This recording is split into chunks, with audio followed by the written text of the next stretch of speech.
Et nous allons à présent écouter un étudiant de L3, Pierre Barra, qui va s'exprimer sur le sujet de droit civil.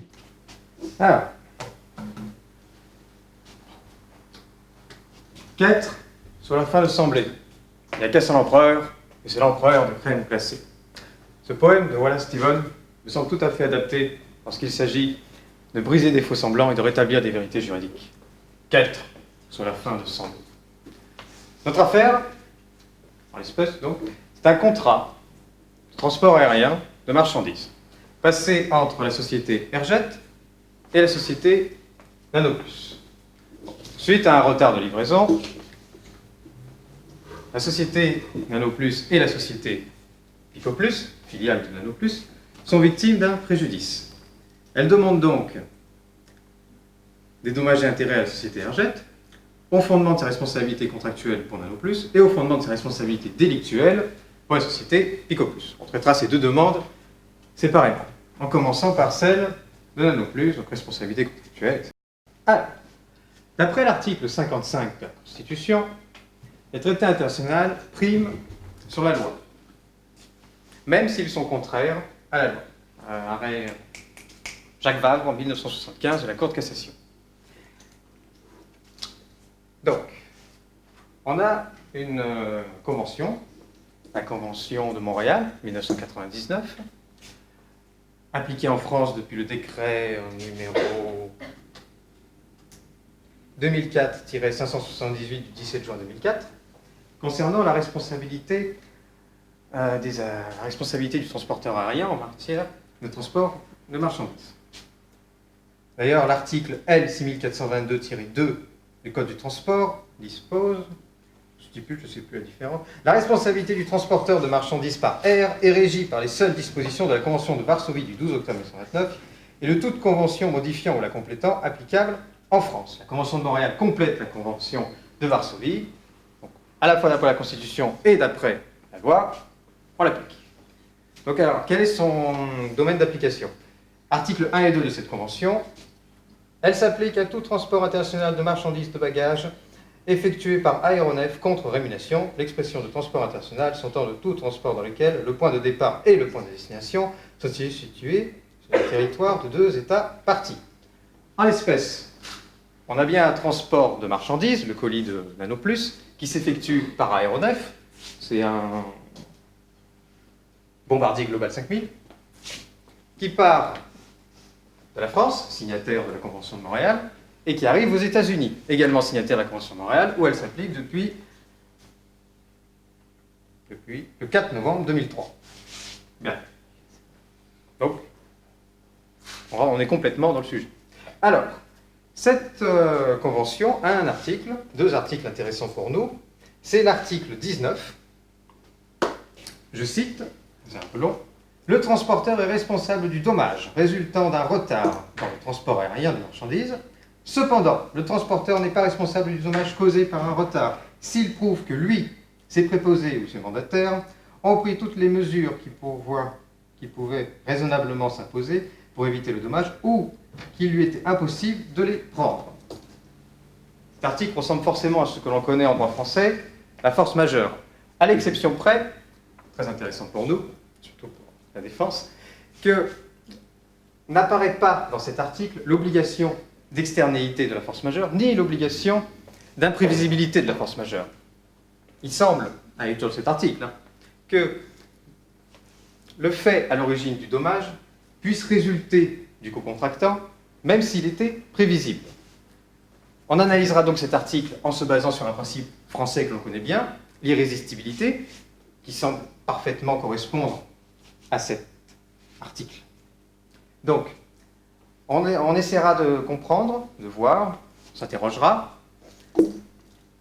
au moment de l'exécution du contrat, comme dans l'irrésistibilité, et in abstracto, c'est-à-dire on s'interrogera si un co-contractant placé dans les mêmes circonstances, co-contractant raisonnable, suffisamment diligent, responsable, etc., placé dans les mêmes circonstances, aurait lui aussi été contraint à l'inexécution.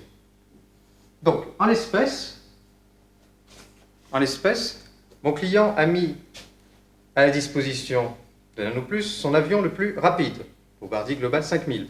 Il est parti 22 minutes seulement après la livraison du colis, à 8h22. On pouvait difficilement faire plus diligent. Parce qu'on peut toujours se dire, bon, il faut être prévoyant, il faut se prévoir une marge de retard. Mais là, en raison des délais de livraison, 8 heures pour partir à 8h22, il était impossible de dégager une marge de retard plus grande. Ensuite, toujours au moment de l'exécution du contrat, une alarme s'est déclenchée à bord de l'appareil. Une alarme avertissant d'un danger mortel. Le pilote a alors agi comme lui autorise l'article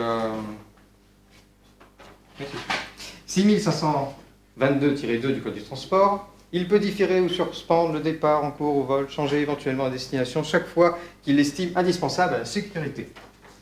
Donc, le pilote était face à un danger mortel, peu importe qu'en réalité il n'y avait pas de danger. Tout ce qu'il pouvait constater à ce moment-là, le pilote, il avait une alarme avertissant qu'il avait un moteur en moins. Et survoler des zones densément peuplées américaines qui risquaient de s'écraser sur Boston, un péril mortel. Un péril mortel que ne pouvait pas assumer le pilote. Il était donc impossible qu'il fasse autrement que de s'arrêter pour vérifier l'appareil.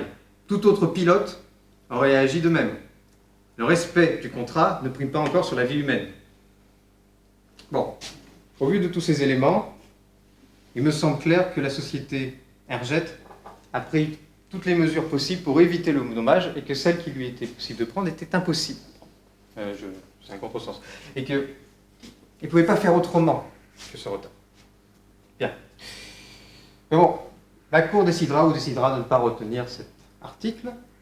Si elle décide de ne pas le retenir, j'attire son attention sur l'article suivant, encore plus intéressant, l'article 22, alinéa 3. Alors attention, je cite.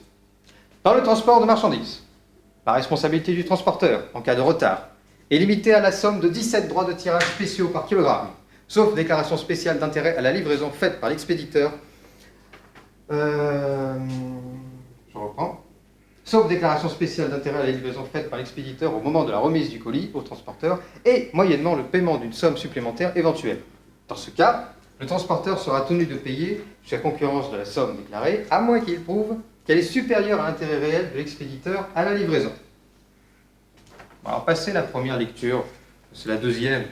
Au bout de 8 lectures, un sens commence à émerger. Un droit de tirage spécial, un DTS, est une unité de mesure internationale créée en 1969 et réévaluée tous les ans par le FMI. Aujourd'hui, un DTS, qui est un droit de tirage spécial, équivaut à peu près à 42 centimes. À la louche, 17 droits de tirage spécial, ça fait à peu près 8 euros. Donc, 17 DTS par kilogramme, ça veut dire qu'on prend la masse, le poids scientifique, on prend le poids de la marchandise, on la multiplie par 17 DTS et on obtient le plafond maximum de la responsabilité. Sauf s'il y a eu une déclaration spéciale d'intérêt, plus supplément de prix. Alors, en l'espèce, je ne vois dans le contrat aucune déclaration spéciale d'intérêt. À aucun moment, la société Nanoplus ne chiffre la valeur de la marchandise, ni ne précise qu'elle a une valeur importante. Mais bon, il est vrai qu'elle a payé un supplément de 35%, alors, bon, soyons généreux, soyons princiers, accordons-lui cette exception. Dans ce cas, le plafond de la responsabilité de la société Airjet sera donc limité à 17 DTS par kilogramme, plus la valeur de la marchandise. J'espère que je suis clair. Voilà, on prend le poids de la marchandise, on multiplie par 17 DTS, on y ajoute la valeur de la marchandise et on obtient le plafond maximum de responsabilité. Voilà. À la lecture de ces deux articles, la Cour tranchera. Elle verra laquelle des deux elle applique. Mais essayez de plaider autre chose comme la force majeure, essayez d'évoquer la jurisprudence chronopost, essayez de contourner la jurisprudence chronopost avec l'autre jurisprudence chronopost, qu'on évoque moins souvent. C'est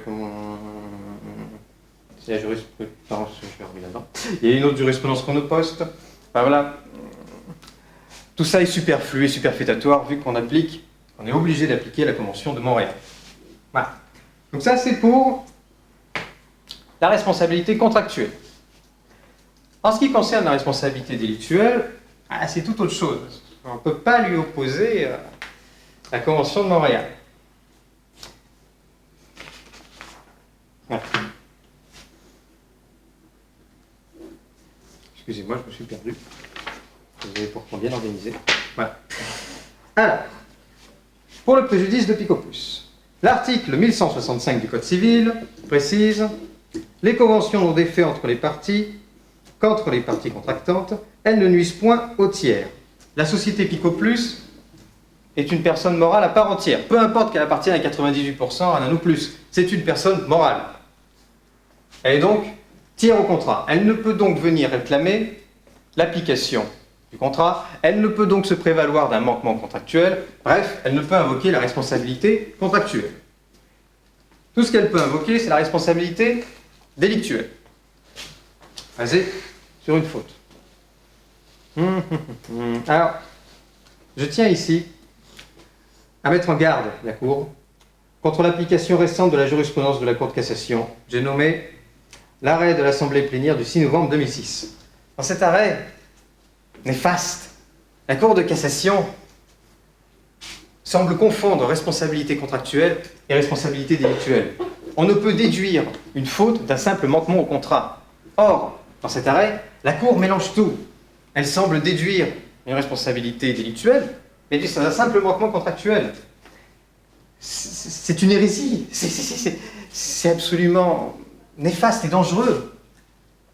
Un manquement contractuel ne peut fonder une responsabilité délictuelle.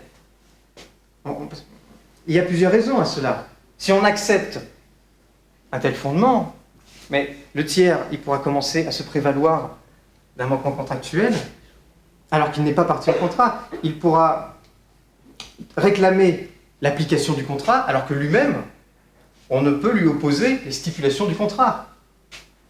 Si le contractant s'engage, c'est parce qu'il y a une contrepartie. Mais là, si on va dans le sens de l'interprétation de la Cour de cassation, le contractant s'engage envers les tiers, alors qu'il n'a aucune contrepartie de la part des tiers. On viole des principes essentiels du droit, comme celui de l'obligation sans cause, qui est complètement proscrite. Plus grave, c'est le dernier, oui, j'aurais pu faire des paragraphes.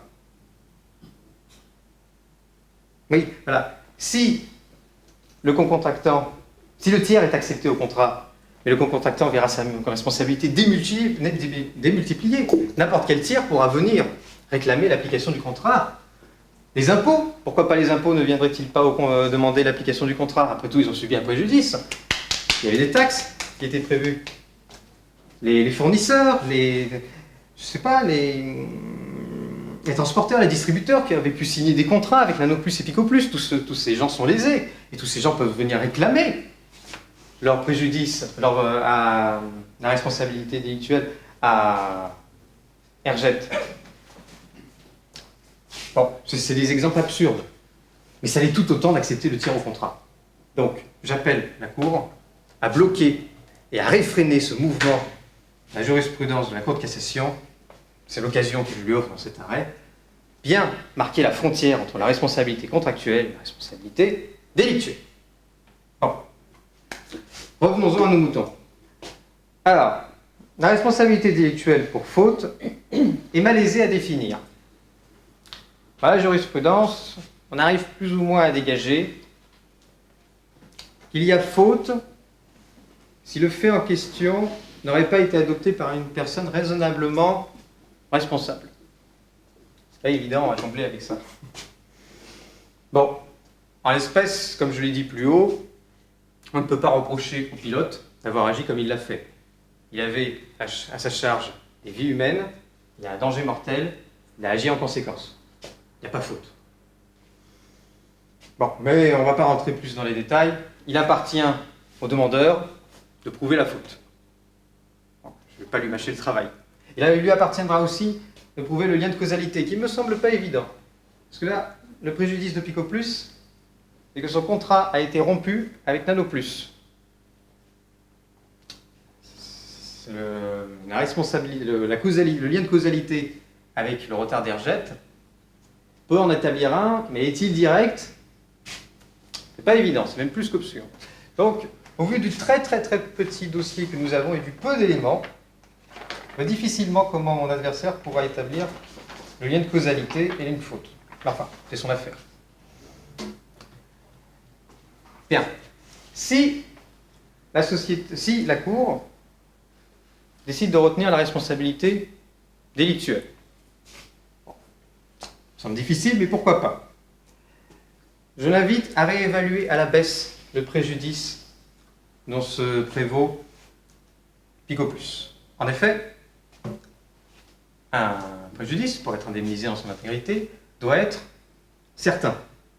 Or, en l'espèce, le préjudice me semble plus qu'incertain. Un préjudice ne peut résulter d'un aléa, d'un événement extérieur. Il peut être futur, mais il devait être certain. En l'espèce, le retard a empêché Nanoplus de participer à un appel d'offres. Un appel d'offres, ce n'est pas une promesse de contrat. Il n'y a au dossier aucune promesse de contrat qui n'est faite. Tout ce qu'on a, c'est une lettre de la société américaine disant qu'elle est désolée, mais qu'elle n'est pas retenue. C'est très faible. Très faible. Et encore une fois, un appel d'offres n'est pas quelque chose de certain. Je vais vous citer.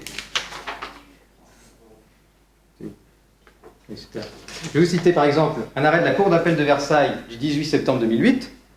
Or, considérant que le recours à une mise en compétition avec des concurrents avant toute commande prive les relations commerciales de toute permanence garantie et les plaçant dans une situation de précarité certaine, ne mettant pas la société X, etc., de considérer qu'elle avait un avenir certain dès lors que la procédure d'appel offre dès lors que la procédure d'appel d'offres comporte par essence pour celui qui s'y soumet un aléa.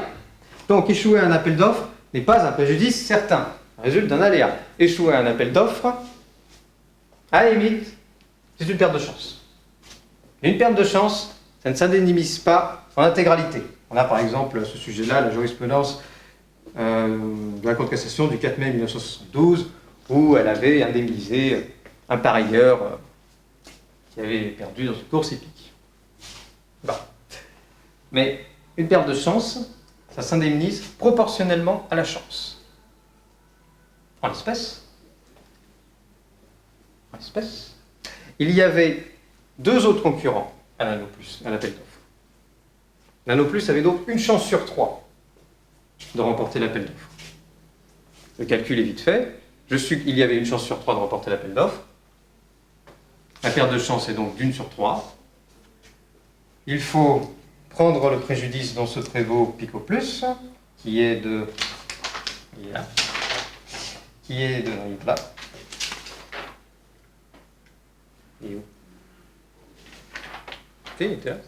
qui est de 4,3 millions d'euros, et le diviser par 3. Une chance sur 3, on divise 4,3 par 3.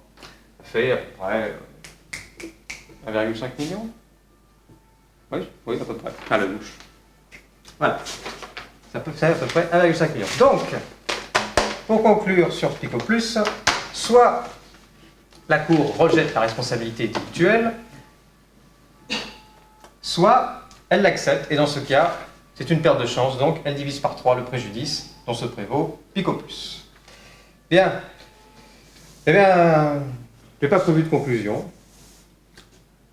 Tout me semble très clair. Soit la Cour, si la Cour applique la Convention de Montréal, on limite le préjudice à 17 DTS. Pour Picopus, perte de chance. Voilà. Merci.